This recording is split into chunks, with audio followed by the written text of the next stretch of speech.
বাঙালির পায়ের তলায় সরষে, তাই দু একদিন ছুটি পেলেই মনে হয় কোথাও থেকে ঘুরে আসি। আর দৈনন্দিন জীবন থেকে বেরিয়ে সব থেকে শান্তি যদি কোথায় পাওয়া যায় সেটা হলো রাতের সমুদ্রের ধারে বসে। তাই আমরা হঠাৎ প্ল্যান করে বেরিয়ে পড়লাম মন্দারমণির উদ্দেশ্যে।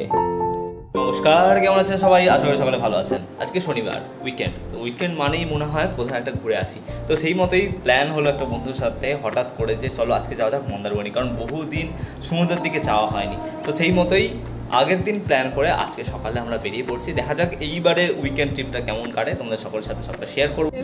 সাবিত্রী চলে আসছে, গাড়ি চলে যাচ্ছে। চলো, আমাদের হয়ে গেছে জার্নি স্টার্ট। আমরা যাচ্ছি আজকে মন্দারমণি এই গরমের রোদের মধ্যে। দেখা যাক সেখানে কেমন এনভায়রনমেন্ট হয়। দুদিন হাতে সময় নিয়ে আমরা বাই রোড বেরিয়ে পড়লাম গাড়ি নিয়ে মন্দারমণি যাবো বলে। আর যেহেতু তাড়াতাড়ি বেরোনো হয়েছে তাই ব্রেকফাস্টটা করা হয়নি কারোরই। তাই আমরা ঠিক করলাম যে রাস্তার কোনো রেস্টুরেন্ট থেকে আমরা ব্রেকফাস্টটা করে নেব। সকালে রুটি তড়কা এবং পুরি আলুর দমের মাধ্যমে আমাদের ব্রেকফাস্ট এবং খাওয়া শুরু হলো এই জার্নির। খাচ্ছি, ফুড ব্লগার হয়ে গেছি আমরা। এমন ব্লগার, কখনো ফুড ব্লগার, কখনো ট্রাভেল ব্লগার। আমরা যে কোনো সময় সুইচ হয়ে যেতে পারি, অপশন সবসময় খোলা। এখানে আমাদের সাবিত্রী দেবী সত্যবানের খোঁজে বেরিয়েছে। এখানে এই যে আমাদের ছোট ছানা কোথায় কি খাচ্ছে? পেঁয়াজটা খাচ্ছে। ব্রেকফাস্ট করে আমরা এগিয়ে চললাম আমাদের ডেস্টিনেশনের দিকে। আর অনেক দিন পরে সমুদ্রে যাচ্ছিলাম যেহেতু, তাই বেশ আনন্দ হচ্ছিল সকলের।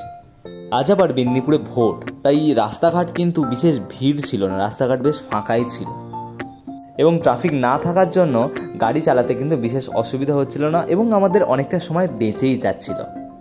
এইবার যেহেতু খুব শর্ট নোটিসে ট্যুরটা প্ল্যান হয়েছে তাই আমাদের হোটেল বা রিসর্ট বুক করা হয়নি। তাই আমরা মন্দারমণিতে এসে কয়েকটা রিসর্ট দেখে তারপর রিসর্ট বুক করার কথা ঠিক করলাম। শেষমেশ কয়েকটা রিসর্ট দেখার পর হোটেল প্যারাডাইস এই রিসর্টটা ঠিক করলাম। এই রিসর্টটা রিজনেবল এবং সাথে সুইমিং পুলও রয়েছে এবং রুমগুলোও কিন্তু বেশ ভালো।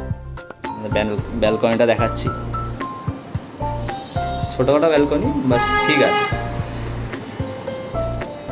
মন্দারমণিতে এখন প্রচুর রিসর্ট হয়ে গেছে, আগে যেমন অনেকটা ফাঁকা ফাঁকা ছিল, এখন অনেক রিসর্ট হয়ে গেছে, নতুন অনেক রিসর্টের কাজও চলছে।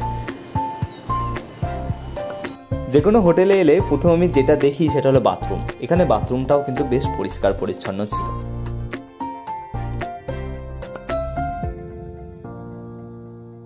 সো আমরা হয়ে গেছি এখন রেডি, যাবো এখন সুইমিং পুলে। অনেক দিন পর সুইমিং পুলে স্নান করবো, সব খুব এক্সাইটেড। চলো সুইমিং পুলে গিয়ে এনজয় করা যাক ফুল একদম। পুলে চলে এসেছি, আমাদের সেকেন্ড ফ্লোরেই সুইমিং পুলটা। আর যেহেতু রিসর্টটা মোটামুটি খুব একটা বেশি ভিড় নেই, যে কয়েকজন ছিল উঠে গেছে, একটু বেলা হয়ে গেছে আমাদের আসতে, তো আমরাই শুধু স্নান করবো একদম পুরো একদম প্রাইভেট পুলের মতো।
স্নানটা হয়ে গেছে আমাদের, এবার লাঞ্চ করতে যাবো।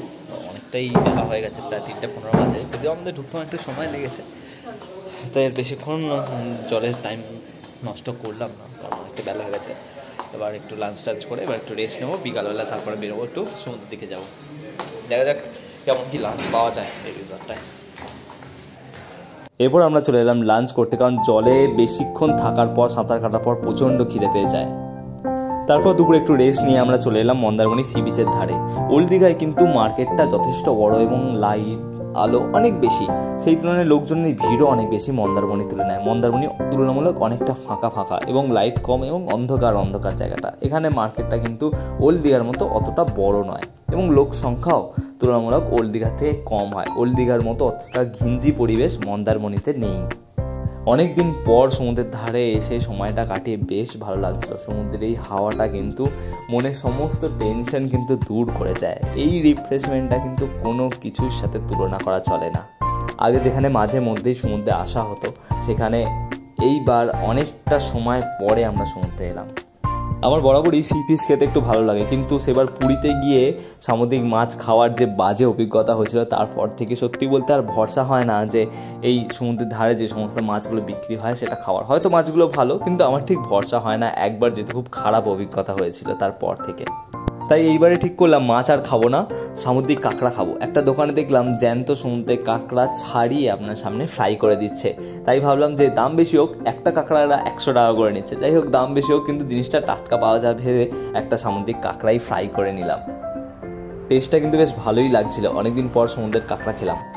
তারপর অনেকটা সময় সমুদ্রের হাওয়া গায়ে মেখে নিশ্চিন্তে বসেছিলাম আমরা কয়েকজন মিলে।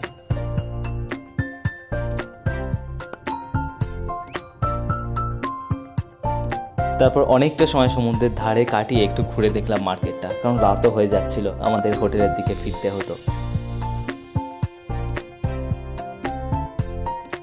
ওল্ড দীঘা বা নিউ দীঘার মতো কিন্তু অত পরিমাণ রেস্টুরেন্ট মন্দারমণিতে নেই। তাই আমরা ঠিক করলাম আজকে আমাদের রাতের ডিনারটা হোটেলের সাথে যে রেস্টুরেন্ট রয়েছে সেখানেই করে নেব।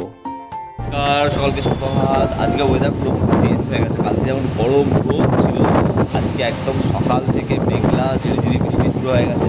বিকালের দিকেই ঝড় বৃষ্টির সম্ভাবনা রয়েছে, কিন্তু সকাল থেকেই বৃষ্টি হচ্ছে। দেখুন বৃষ্টি শুরু হয়ে গেছে, মেঘ পড়ে আছে পুরোপুরি এবং হাওয়াও দিচ্ছে বেশ জোরে। দেখছি আমরা কী করবো। আমরা কালকে অ্যাকচুয়ালি আমাদের যাওয়ার প্ল্যান ছিল, বাট মনে হচ্ছে আজকেই বেরিয়ে যেতে হবে, কারণ ওয়েদারের যা অবস্থা ফিক্স হয়ে যাবে। দেখা যাক কেমন কী হয়, কেমন ডিসিশন নেওয়া হয়। বাট ওয়েদারটা কিন্তু অন্যরকম হয়ে গেছে। এর থেকে ওয়েদার বেশি খারাপ না হলে এই ওয়েদারটা কিন্তু এনজয় করার বেশ সুন্দর। মেঘলা হয়ে আছে, হালকা হালকা বৃষ্টি হচ্ছে। এই ওয়েদারটা থাকলেই ভালো, পরে ঝড় বৃষ্টি বেশি যেন না হয়।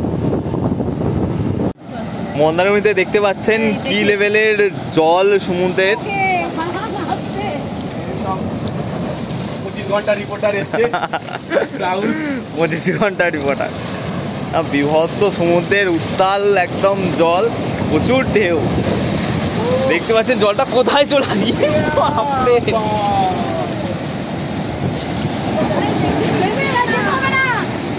মানে আগের দিন যেখানে জলস্তর একদম সেই দূরে ছিল, সেটা আজকে চলে এই সামনে যে সিঁড়ি আছে এখান থেকে উঠে দেখতে পাচ্ছেন জল প্রচন্ড ফুলে ফেপে উঠেছে। রুমেল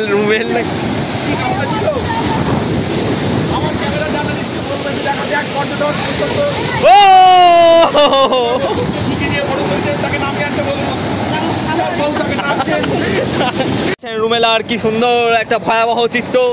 আমরা সমুদ্রের ধারে চলে এসেছি, যেখান থেকে সমুদ্রের ঢেউ আছড়ে পড়ছে উপকূলে। ওরে বাপরে বাপ, ভয়ঙ্কর অবস্থা।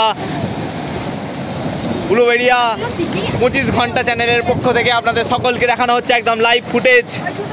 আমার জুতো চলে যেতে পারে যে কোনো মুহূর্তে।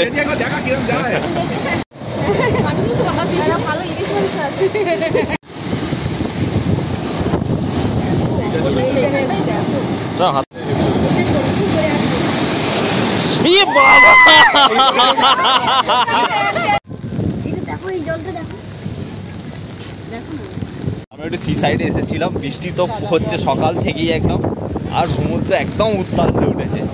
ছাতা রাখা যাচ্ছে না, একদম ঝোড়ো হাওয়া দিচ্ছে, বৃষ্টি হচ্ছে সকাল থেকে, আর সমুদ্র একদম উত্তাল হয়ে উঠেছে একদম।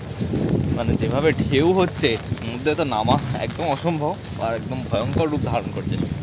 দেখা যাক বিকালের মধ্যে কেমন পরিস্থিতি হয়। এখন সকালেই এই অবস্থা, বিকাল বা সন্ধ্যের মধ্যে ল্যান্ডফল হয় সাইক্লোনে, তখন কিন্তু সমুদ্রের সাইডের জায়গাগুলো খুব রিস্কি হয়ে যাবে। বিশাল জোরে ঝোড়ো হাওয়া এবং বৃষ্টি শুরু হয়ে গেছে মন্দারমণিতে এখন, এবং সমুদ্র একদম উত্তাল হয়ে উঠেছে।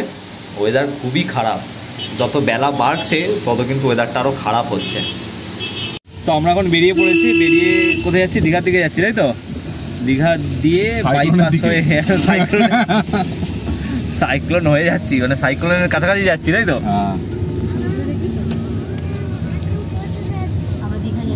সাইক্লোনের দিকে, সাইক্লোন না, সরি, দীঘার দিকে, রেমালের দিকে। রেমাল সাইক্লোনকে একদম সমুদ্রের সামনে থেকে দেখার অভিজ্ঞতাটা কিন্তু একদম অন্যরকম ছিল। ঝোড়ো হাওয়া, সমুদ্রের জলের ঢেউ ভীষণ, তার সাথে প্রচণ্ড বৃষ্টি, এইসব দেখে আমরা ডিসাইড করলাম যে আজ আর এখানে কাটানো যাবে না, কারণ সেই যেহেতু বৃষ্টি হচ্ছে আমরা সমুদ্রের ধারে আসতে পারবো না, দোকান বাজার ম্যাক্সিমাম টাইম বন্ধ ছিল। তাই আমরা ঠিক করলাম এখান থেকে বেরিয়ে আমরা তাজপুরের দিকে চলে যাব। আমরা ঠিক করলাম তাই তাজপুর, শঙ্করপুর এবং দীঘা হয়ে তারপর বাড়ি ফিরবো। তাজপুরের বিচটা কিন্তু আমার বেশ ভালো লাগে, সুন্দর করে সাজানো গোছানো, এখানের বিচের যে সৌন্দর্যটা সেটা কিন্তু বেশ সুন্দর। তাই আমরা চলে এলাম তাজপুরে তখন কিন্তু ঘন মেঘ করে এসছে, তখনও মধ্যে বৃষ্টি হয়নি যখন আমরা তাজপুরে ঢুকেছিলাম। তাজপুরের সি বিচে খানিকক্ষণ সময় কাটিয়ে আমরা এখানে সমুদ্রের যে সৌন্দর্য সেটা উপভোগ করতে লাগলাম। পুরো মেঘে ঢাকা ছিল তাজপুর বিচটা, মনে হচ্ছিল এই বৃষ্টি আসবে বলে। সমুদ্রের এই রকম সৌন্দর্য দেখতে কিন্তু বেশ ভালো লাগে, পুরো মেঘে ঢাকা একটা সামুদ্রিক অঞ্চল, তার সাথে সমুদ্রের ঢেউ, একটা অসাধারণ সৌন্দর্যের সাক্ষী হলাম আমরা কয়েকজন। আমরা এখন আছি তাজপুরে, প্রচণ্ড বৃষ্টি হচ্ছে, একদম সমুদ্রের ধারে ঝমঝম করে বৃষ্টি হচ্ছে। আর সমুদ্রে তো নামা বারণ, এখান থেকে বারবার অ্যানাউন্স করে যাচ্ছে যে সমুদ্রের ধারে না থাকতে, না বৃষ্টিতে ভিজে রিপোর্টিং হবে না। তো প্রচুর বৃষ্টি হচ্ছে, আমরা তাজপুরে চলে এসেছি, এখান থেকে তারপর আমরা দীঘার দিকে যাওয়ার ভাবছি, প্রচুর বৃষ্টিতে আটকে আছি।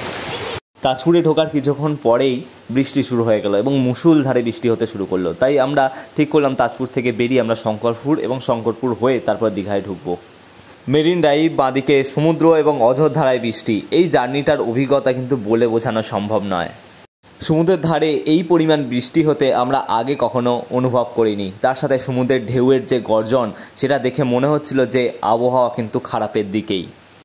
দীঘার রাস্তাঘাট আগের থেকে অনেক সুন্দর হয়ে গেছে, অনেক নতুন নতুন রাস্তা, কানেক্টিং রোড, তার সাথে মেরিন ড্রাইভ।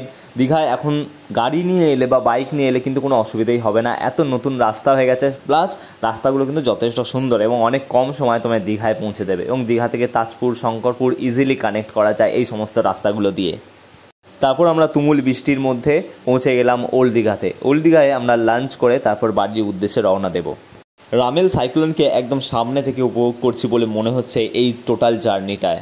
আরেকটা সুখবর হলো দীঘায় জগন্নাথ দেবের মন্দির কাজ অনেক দীঘায় এসেছি। আমাদের ব্রেকফাস্ট হলো কোথায়? মন্দারমণিতে ব্রেকফাস্ট, টিফিন হলো তাজপুরে, আর লাঞ্চ হলো দীঘায়। অনেকক্ষণ পরেই খাবারটা দেখে কিন্তু বেশ ভালো লাগছিল, কারণ পেটে ততক্ষণে ছুঁচোয় ডন দিচ্ছে, কারণ অনেকটা রাস্তা আমরা একসাথে জার্নি করছি। পমফ্রেট মাছ, সাথে ভাত, আলুর তরকারি, শুক্তোর ডাল, খেয়ে যেন অমৃতের মতো মনে হচ্ছিল। বাইরে তখন অঝোরধারায় বৃষ্টি। লাঞ্চ করে আমরা বাড়ির উদ্দেশ্যে রওনা দিলাম ওই বৃষ্টির মধ্যেই। এ যেন এক অনন্য অভিজ্ঞতা। আপনাদের ভিডিও কেমন লাগলো অবশ্যই জানাবেন, আর চ্যানেল সাবস্ক্রাইব করতে ভুলবেন না। আপনাদের একটা লাইক অনেকটা ইন্সপায়ার করে।